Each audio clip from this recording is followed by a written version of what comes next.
This episode is brought to you by LifeLock. The new year brings new health goals and wealth goals. Protecting your identity is an important step. LifeLock monitors millions of data points per second.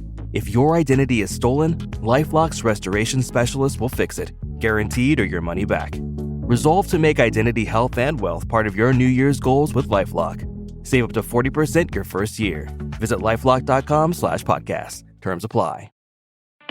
Bored with your boring cardio? Stop pedaling that snooze cycle to Nowheresville and try some cardio that's actually fun. Supernatural Fitness, available on MetaQuest. Isn't that right, Jane Fonda? Cardio will never be boring again. Sweat to the beat of thousands of chart-topping songs inside stunning virtual landscapes. Bet your stationary bike can't do that. Visit GetSupernatural.com and join the next fitness revolution. Supernatural VR Fitness, only on MetaQuest. Rated Teen for Teen. Just a heads up, there is some frustrated swearing in this episode.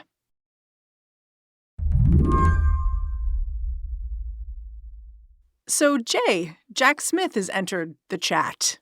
Yes, he is back in the group chat one more time before the group chat closes down for good in about a week.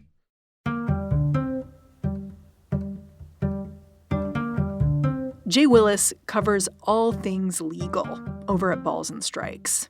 So early Tuesday morning, when the DOJ dropped special counsel Jack Smith's 137-page report, the one that sums up his investigation into Donald Trump's attempts to subvert the 2020 election, I asked Jay to walk me through it all. He said, first things first, don't let the page count fool you. 137 sounds like a lot. I gotta say, if you're at all familiar with the news over the last few years, nothing that's in there will really surprise you. What this really is Jack Smith sort of filing his final incomplete book report now that he understands that he won't have the opportunity to see it through. You know what I think of it like? Do you hike at all? Sure. You know what a cairn is? Like at the top of a mountain, people like leave a little pile of rocks. Like I've been here. I think of this like Jack Smith's cairn. He's like, I was here, guys. Peace out. I was here one time. Maybe I'll be back again. Probably not. We all know this hike was pretty rough. And, this is the best I could do. While Donald Trump himself called Jack Smith a lame brain after this report was released, the headline most news outlets went with had more to do with Smith's confidence in his work. He makes very explicit, Trump's victory in 2024, Smith says, is the only reason that the prosecution can't continue. And Smith basically says, we had him. We could have convicted him on this, if not for Trump's victory. You know what was striking to me about Jack Smith's report was its frank tone. Because it's worth remembering that this is not the first special prosecutor's report about the conduct of Donald J. Trump. The last report was released in 2019, came from Robert Mueller. It was about Russian interference in the 2016 election. And that report sounded real different. Yeah, I was struck by that as well. There are echoes of Mueller's report in this one. But I think you're right. The tone in this is also stronger, more forceful, a little more indignant. This is about as close as a Department of Justice lawyer gets to using some cuss words for federal judges in a public setting. Notable too, though, is a similarity I see between this report and the 2019 report in terms of how it's been handled and honestly how the messaging has been controlled by Donald Trump and his allies. Like in the days before Mueller's report, the Attorney General at the time, Bill Barr, basically told Americans, like, nothing to worry about here. And a whole lot of Americans, including journalists, believed him. And then in the end, when you read the details, it was like, oh, it's a little more complicated than that. This time around, even though he's not president, Trump managed to delay things so much that it got released in the middle of the night, and it got released on a day when all of the cameras in Washington were trained on Congress, where his Secretary of Defense nominee was getting the full treatment in the Senate. And I just thought, like, is there a lesson there? Yeah, I mean, I think Trump has always demonstrated an ability to use chaotic news cycles to his advantage. It's really going to be a blip on the radar for a lot of people, which is, I think, a pretty frustrating outcome for people who give a shit about democracy, but that's not going to make Trump any less of the president. Today on the show, goodbye to all that. All that being the federal prosecution of Donald J. Trump. I'm Mary Harris. You're listening to What Next? Stick around.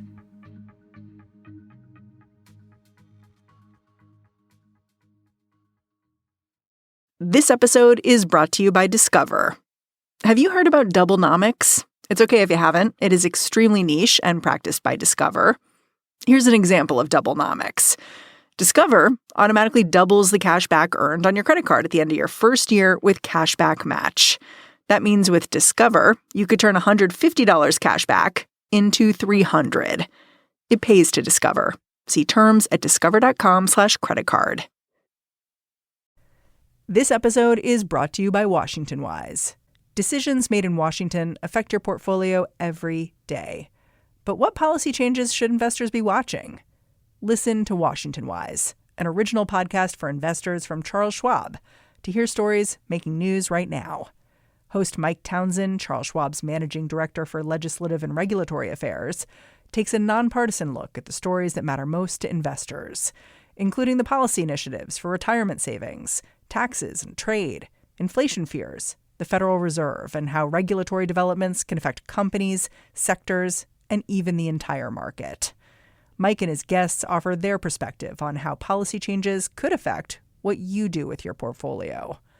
Download the latest episode and follow at schwab.com/WashingtonWise or wherever you listen.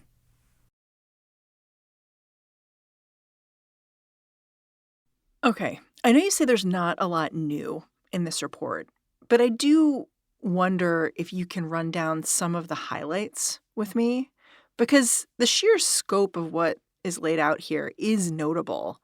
There's a lot of pages and a lot of really concrete stories in this thing.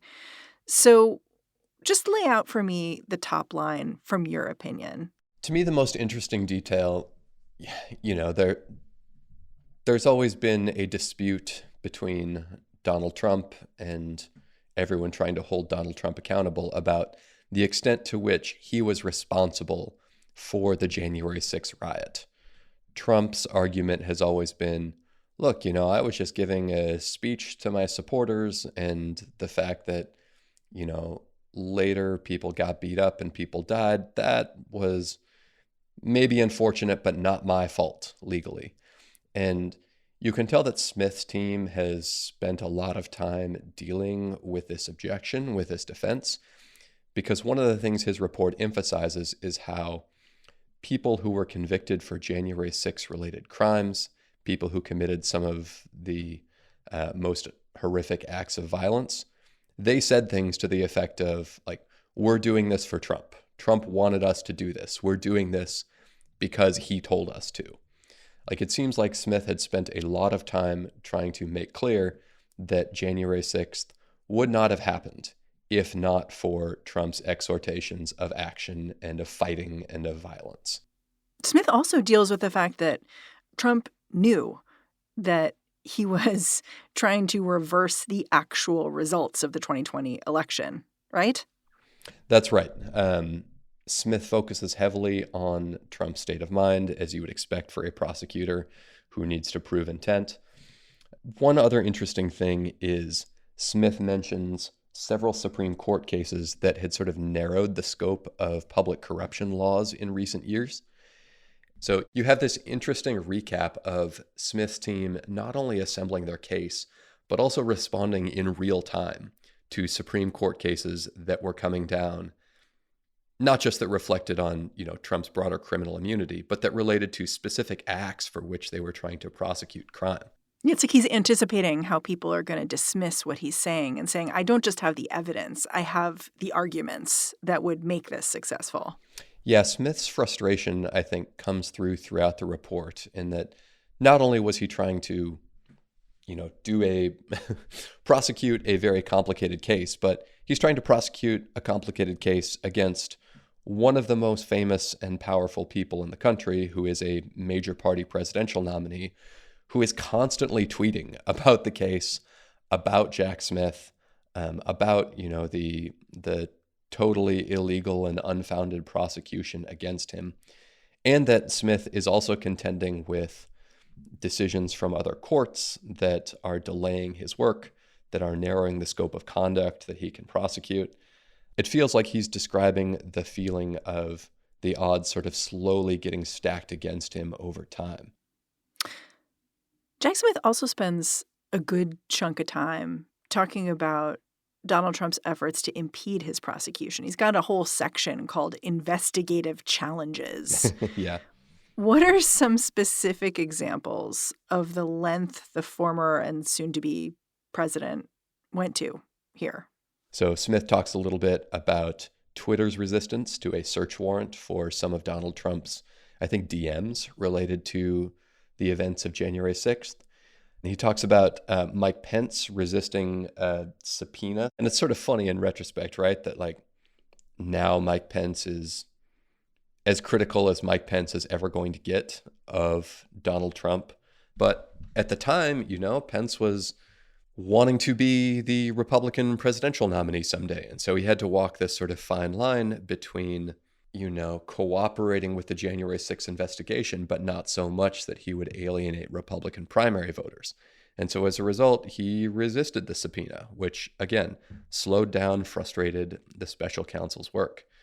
And then, as we mentioned earlier, Trump is just tweeting throughout this. And his tweets are inciting threats against judges involved in this case, against the special counsel's office. Smith specifically cites threats that were given to judges, like if Donald Trump doesn't win, we're going to come after you, sort of stuff. Exactly. And it feels like an understatement to say that that is going to slow down or impede your work. Okay, but to play devil's advocate here, this whole section on investigative challenges, to me, as a citizen, reads a little bit like excuses. Just because I think a lot of these challenges were foreseeable. Like, we know Donald Trump is going to push back as hard as possible on your prosecution.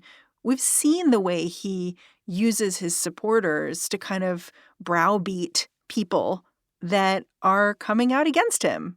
We're not uneducated on what was going to happen here. Right. I think, setting aside the substance of the report, if you take a step back from it, I do think the Biden administration, and specifically Merrick Garland, has to take considerable blame for this failure of the legal system. As Smith notes, Merrick Garland didn't appoint him until after Trump had declared his intent to run for re-election. Smith was appointed in November 2022. It's basically a case of too little too late, If the Department of Justice had been serious about prosecuting January 6th cases, not just the rioters, but Donald Trump specifically, from day one of the administration, Smith or someone in Smith's shoes would have had more time than 2 years to see this prosecution through. I think Biden and Garland sort of hoped that January 6th would go away. They hoped that voters would repudiate Trump. They hoped that people would repudiate Trump. They hoped that the House Committee on January 6th would have sort of swayed enough hearts and minds in the public to make Trump not electable again. And they just didn't do it. And in my view, that is, again, a huge failure of their responsibility. Let's talk about Donald Trump's response to this report. It gets released in the middle of the night. At 1:40 in the morning, Donald Trump gets on Truth Social and says, Jack Smith's a lame-brain prosecutor who was unable to get his case tried before the election, which I won in a landslide. The voters have spoken. And then 10 minutes later, he said, to show how desperate, deranged Jack Smith is, he released his fake findings at 1 a.m. in the morning. Did he say that the Unselect Committee illegally destroyed and deleted all of the evidence? This is a lot, mostly because it's not true that there wasn't a deletion of evidence, right? I mean, first of all, going after Jack Smith for the time of day of the release of the report is hilarious because this only got delayed to this point because Judge Eileen Cannon, one of the Trump appointees involved in the various orders delaying the release of this report, she issued such like a blizzard of unlawful orders blocking and delaying the release of the report that this was basically the earliest Smith could have shown the world his work. As far as like the unselect committee of political hacks, that is, what Trump calls the January 6th committee, the illegally destroyed and deleted evidence, I wish I could explain that to you, but at this point I have absolutely lost the thread on his various conspiracy theories about that. And his last point is the one I think that is most important, which is his contention that I won the election in a landslide, the voters have spoken. Now, astute listeners will probably notice that those two things are not related. An election does not legally exonerate Donald Trump of criminality in any meaningful sense. And yet he's right. The voters have spoken, and that's why he's not being prosecuted. And the reason Jack Smith wasn't able to get his case tried, Trump sort of treats Smith's delay the same way he treated, if you remember, the bumper crop of judicial vacancies that he had during his first term, where he talked about, I don't know why President Obama left so many seats open, but good for us that he did it. Thanks so much for the help out. And it ignores the fact that Mitch McConnell held all of those seats open so that the next Republican president could fill them. I think you have the same pattern here. Trump is jeering Jack Smith's failure to get the prosecution done before the election. But the reason that Jack Smith couldn't prosecute the case has nothing to do with Jack Smith. Your immediate reaction online was to post a picture of Chief Justice John Roberts smiling. No commentary, just the photo. You want to elaborate on that for me? So my big takeaway from this is that John Roberts got the job done. If there's any sort of through line of Jack Smith's report, it's how much the federal court system, in particular Eileen Cannon in Florida, and then John Roberts in the Supreme Court, how much the legal system, Republican judges in the legal system, worked to obstruct his work, to delay the proceedings, basically to run out the clock. After the break, all the ways the legal system ran out the clock and why it matters.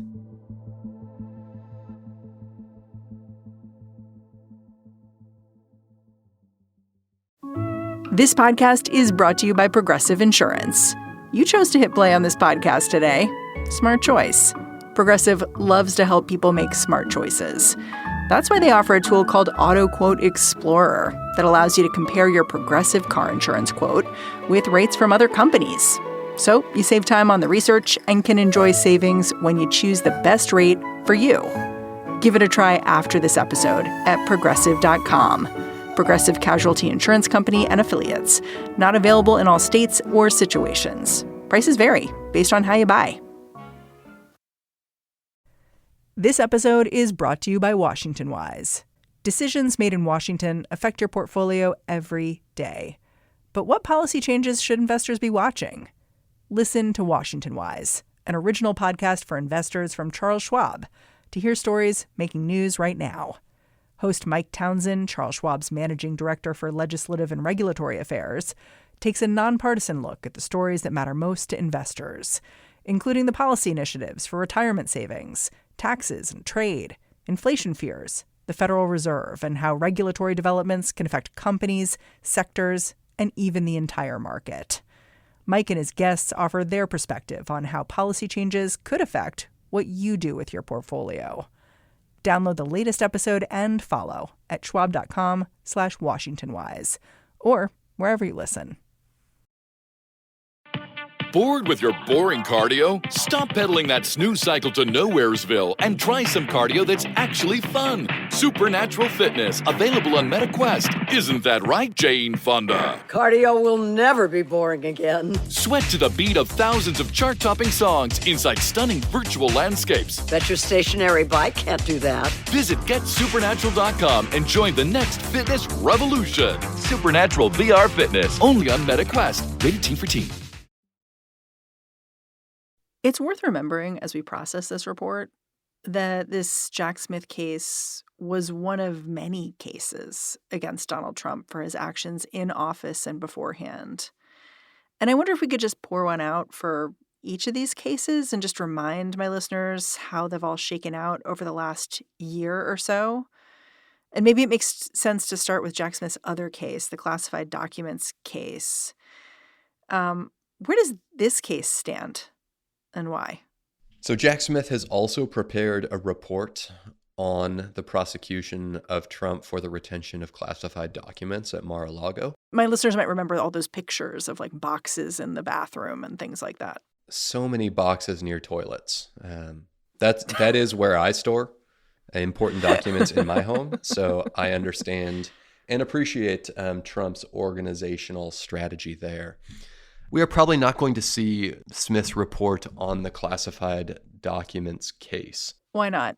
Last summer, Judge Eileen Cannon in Florida, the one presiding over that prosecution, she dismissed it as to Donald Trump, arguing that Smith's appointment as special counsel is unconstitutional. Her order flies in the face of years, decades of legal precedent, Supreme Court precedent, but it was enough, again, to run out the clock so that Trump could win the election. Trump's co-defendants in the case are still being prosecuted. And so what they argued is that Smith can't release the report because the release of his report would be prejudicial to them. It would interfere with their abilities to defend themselves in those ongoing prosecutions. And the Department of Justice said, look, that makes sense. We're still pursuing these cases, so we are going to wait on releasing that report of that investigation. But won't those cases just go away as soon as Trump takes office? Yes, that is, in my view, the real world problem with the Department of Justice's position, which is that Trump will almost certainly pardon those guys, right? And the Department of Justice would have the authority to decide whether or not to release Smith's report. The Trump Department of Justice is obviously never going to do that. And so probably we will never see that report. Okay.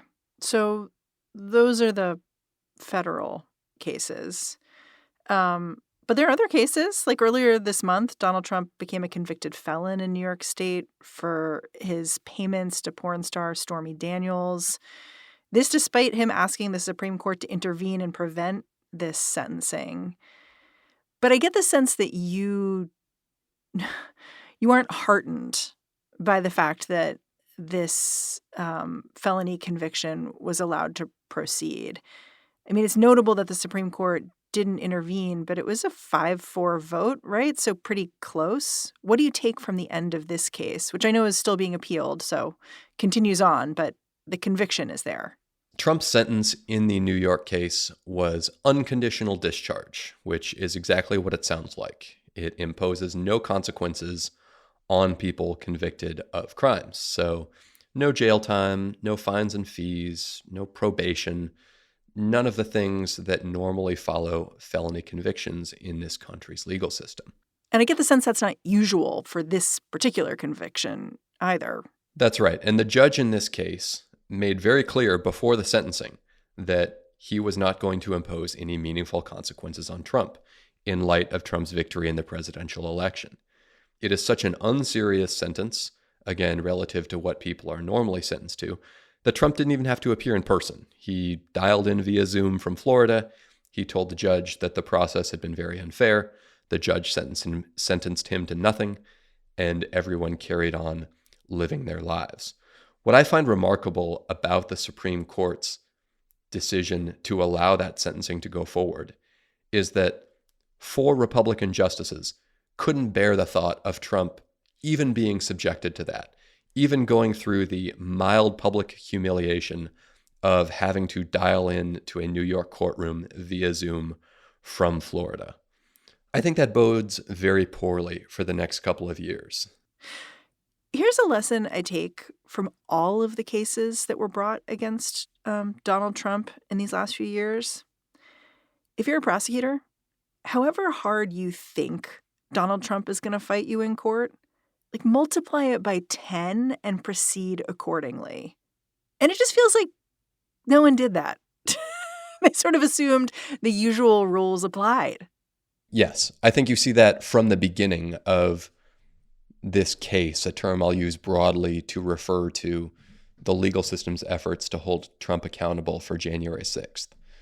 The Department of Justice under Biden didn't do anything at first. It basically outsourced the task of holding Trump accountable to the political process, to the House Select Committee, to the passage of time that it assumed would result in the end of Donald Trump's political career.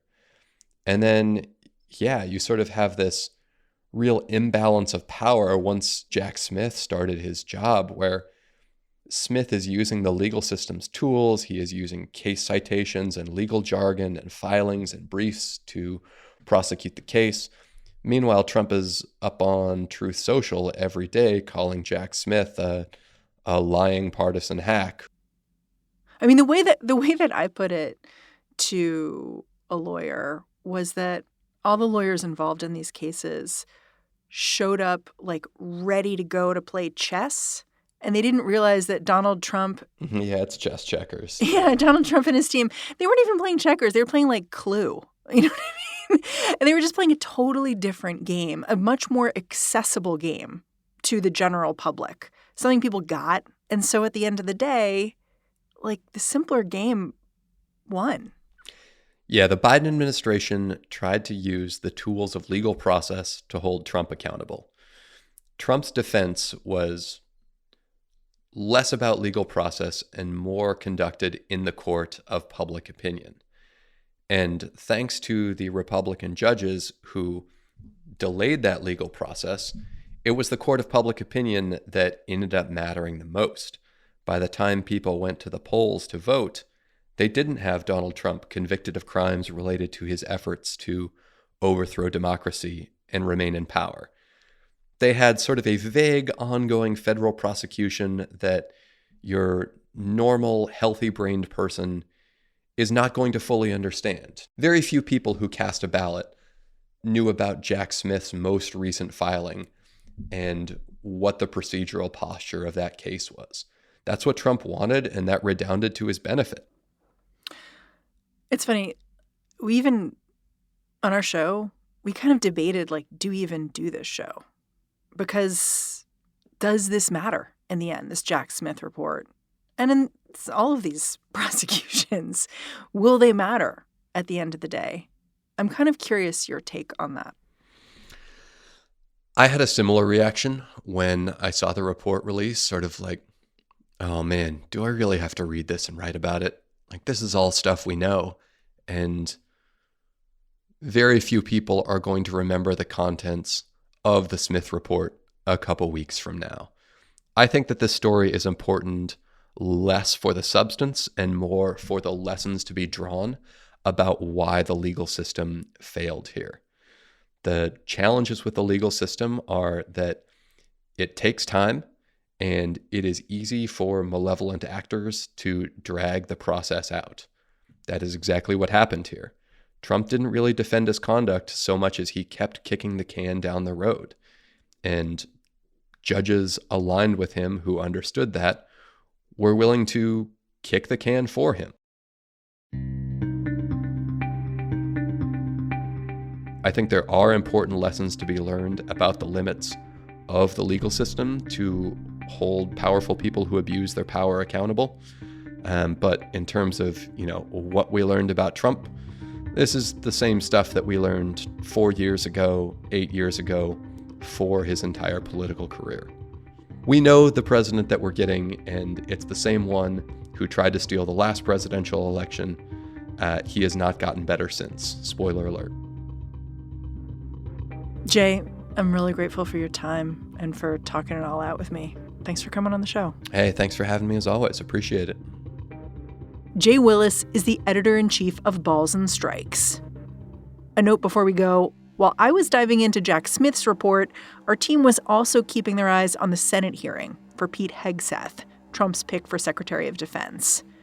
In it, the Fox News host was grilled on his national security knowledge, marital infidelity, and his alleged drinking problem. Senator, anonymous false charges. They're not anonymous. We have seen records with names attached to all of these, including the name of your own mother. We'll bring you inside that hearing room tomorrow on What Next. All right, that's the show. What Next is produced by Paige Osburn, Elena Schwartz, Rob Gunther, Madeline Ducharme, and Anna Phillips. We're led by Alicia Montgomery. Ben Richmond is the Senior Director of Podcast Operations here at Slate. And I'm Mary Harris. Thanks for listening. Catch you back here next time.